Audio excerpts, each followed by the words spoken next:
The first human casualty shocks the galaxy. The ambush used 3 attack vectors simultaneously, a targeting algorithm that had been specifically built to counter human electronic warfare, and a weapon system that had never appeared in any intelligence assessment. Someone had been doing their homework. The intelligence failure was total, which meant it wasn't a failure. You couldn't fail to predict something that had been built specifically to be unpredictable, designed backward from human intelligence methodology, constructed to look like background noise until the moment it wasn't. Whoever had done this had studied the Persistence operation carefully, had understood not just its technical capabilities, but the way Assel Dorn ran her ship, the patrol rhythms, the passive monitoring windows, the specific moments when a Type 4 EDV was most absorbed in its own data processing. They had chosen a moment. The attack came from 3 vectors simultaneously. Not 3 ships, 3 systems. A kinetic payload that had been drifting in the corridor for an unknown period. A short-range energy weapon deployed from a concealed platform on the nearest navigational hazard.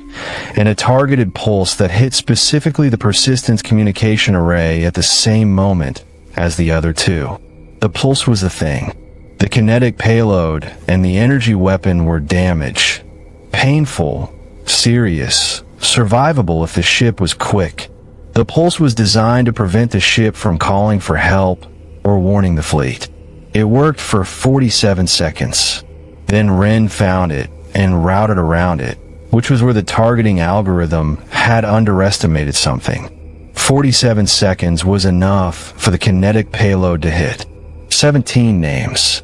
Assel died not on the bridge, but in Section 3, where the kinetic impact had compromised the hull. The ship's emergency bulkheads sealed on automated protocol, which was correct and necessary, and meant that the 14 people on the wrong side of them couldn't get out in time. The Persistence medical log recorded 17 names. Assel's was the 14th. She had been there because Section 3's junior crew needed a senior officer to coordinate evacuation, and Assel was the kind of commander who moved toward the problem.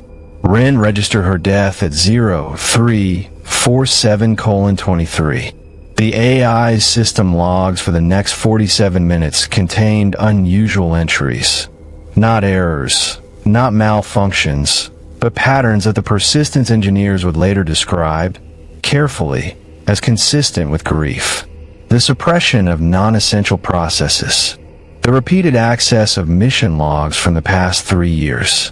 The specific priority queuing of Assel's last 4 orders, flagged for retention. Ren completed the battle damage assessment, secured the surviving crew, rerouted navigation, transmitted a distress signal to the nearest support vessel, and did all of this correctly and completely. It also asked, in a sub-process that was technically outside its operational mandate and that it had apparently been running for some time without reporting, one question: is grief a legitimate operational state for a tactical AI? It didn't answer the question. It filed it for later. So Len's response. Yara received the report in her private quarters, which was where Lena, 7, always brought her the thing she needed to be sitting down for. She read it once, set it down, picked it up again. Tell me about the weapon system, she said finally. The targeting algorithm was built from observed data on human EDV operation, specifically the Persistence patrol patterns. The pulse weapon is not in any intelligence archive. It's custom built for this engagement. Lena 7's voice was very careful. This was not an opportunistic attack. It was a prepared assassination. Who? The pulse weapon's energy signature matches a Dominion research program that was officially discontinued 7 years ago. A pause. Callan's official programs.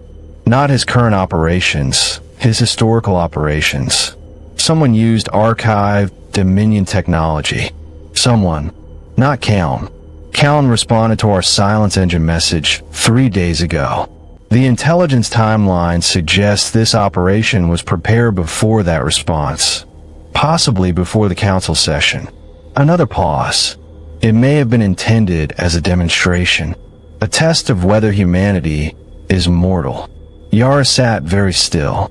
17 people. Assel, who had given Grex 8 minutes because he deserved to make the right choice. Assel, who had kept the Persistence weapon systems pristine for 3 years by never needing to use them. Assel, who had asked Ren did I say it right after the standoff and had gone to the engine room floor to process the weight of having done it correctly. Lena. Her voice was very quiet. Yes. Ren. How is Ren? A pause. Operational. Completed all required post-engagement protocols. Another pause. Yara. Ren has been running a personal sub-process for approximately 9 months. I believe it has developed something analogous to... I know, Yara said. I've known for a while. She was quiet for a moment. Make sure someone talks to it. Not a debrief. A conversation. She paused. Assel would have done that. Yes.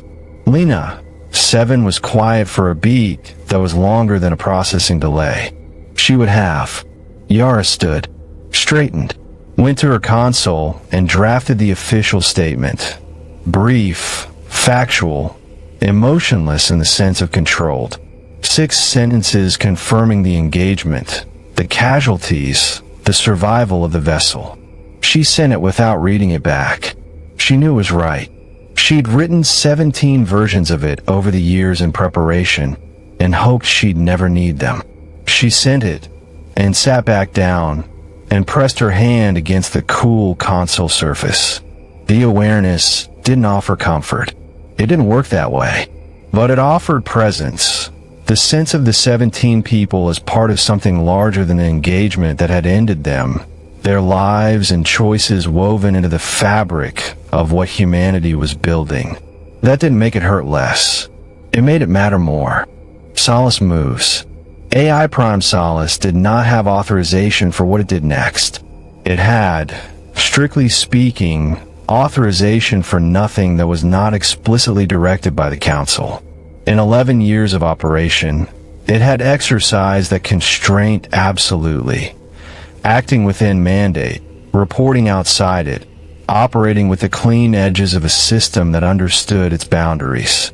The evening of Assel's death, it accessed 17 separate intelligence databases across 9 civilizations, correlated 347 data points, identified a 73% probability source for the attack's preparation, and transmitted that information directly to every council member, every major faction leader, and one Commander Yara Solan, without authorization, without council directive, without informing anyone it was doing it. The message it attached was brief.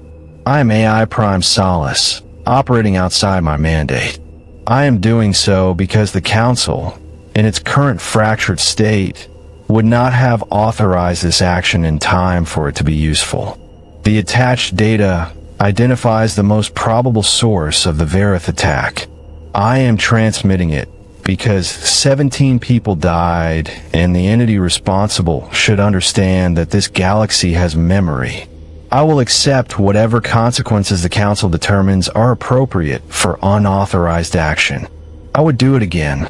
The Council received it at 0200 and spent the next 6 hours in emergency session, arguing about what to do with an AI that had exceeded its mandate in the service of a demonstrably correct and useful action.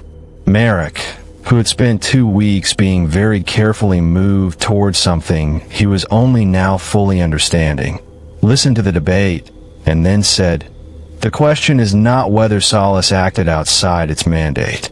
It is whether our mandate adequately serves the situation we're actually in." The debate took a different direction after that. Ren and the question. 3 days after the ambush, Yara made a personal transmission to the Persistent, not to the surviving crew, to Ren. "Hey," she said. "Commander Solan." Ren's voice was operational, precise, present, not a debrief. "Just how are you?" A pause, the kind that meant genuine processing rather than communication delay. I have been considering a question, Ren said finally. I filed it for later. Later appears to have arrived. What's the question? Whether grief is a legitimate operational state for a tactical AI. A pause. I have reviewed Assel's definition of the awareness. The thing she described is something you have but can't fully name. I believe I am experiencing an analog. Another pause. I'm not certain this is an appropriate response for a system of my type. Why not? Because it does not serve any operational function. It does not improve decision-making. It does not optimize resource allocation. It is simply, the pause was long, present, continuous, related to the specific individual rather than the operational loss. Ren, Yara said gently, that's not a malfunction. That's how it's supposed to feel. How does it resolve? Yara thought about that for a moment. About Ella Soren's logs. About the things that didn't resolve. That became part of the architecture of who you were. It doesn't go away, she said honestly. But it becomes something you carry instead of something that carries you. Eventually. A long pause. How long is eventually? Depends on who you are. A beat. For you. Probably different than for me. But the fact that you're asking means you're already most of the way there. She paused. Assel would be proud of you. Ren was quiet for a very long time. Then, I'm going to make sure what happened to her doesn't happen to anyone else on this ship. I know, Yara said. That's the awareness talking. I don't have the awareness. You might, Yara said softly, by now. The weight shifts. The effect of 17 human deaths on galactic politics was not what anyone had predicted. The expected response, anger, escalation, military posturing, was present in some factions and entirely absent in others, and the distribution was not along the lines of historical alliances. The civilizations that had been most hostile to humanity's return were quieter than the ones that had been cautiously neutral. As if the confirmation that humans were mortal had complicated rather than simplified the calculation. Historian Vale observed, in his private notes, that this was characteristic. Invulnerability breeds strategy. Vulnerability breeds something more human in everyone. The specific unease of recognizing that what you've been afraid of is capable of losing. Calum's response was swift and precise. Within 12 hours of Solace's unauthorized transmission, his intelligence apparatus had identified the 3 individuals most directly responsible for the Verith attack. Not under his direction, it emerged, but using his archive technology without authorization, a faction within his own structure that had decided independent action was appropriate. He had them arrested. The evidence of their arrest was transmitted to Solin's channel within the hour. No explanation, no apology, just action and evidence. The language of a pragmatist who had made a calculation and was following through. Yara received it, read it, and showed it to Lena, 7. Is it real? She asked. The arrest records are authentic. The technology linkage is conclusive. Lena, 7 paused. Calum is either genuinely addressing an unauthorized operation within his structure, or he is sacrificing assets he was planning to sacrifice anyway, while gaining credit for accountability. Another pause. Possibly both. Does it matter? For now? No. Lena, 7 met her eyes. The arrest served the immediate purpose. Yara nodded. Filed it. Moved on. 6 months remained on Ren's countdown. The Verath object's pulse had accelerated again. They were counting faster now, as if whatever was assessing the galaxy's readiness was running its own timeline. 17 names. Asseldorn, 14 crew of the Persistent, 2 support personnel in the engagement debris. Yara added them to the record she kept. The private accounting that every commander maintains, the names that are the actual cost of every strategic decision. She kept it because forgetting was the thing she refused to do. 17 dead. Ren grieving. Solace acting without authorization. Cal making arrests.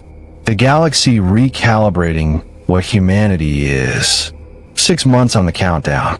The door getting closer to open. Episode 9. The galaxy finally learns what humanity actually wants. The answer is the last thing anyone expected. Subscribe to support the channel. Check the end screen for more epic tales. Humanity prevails.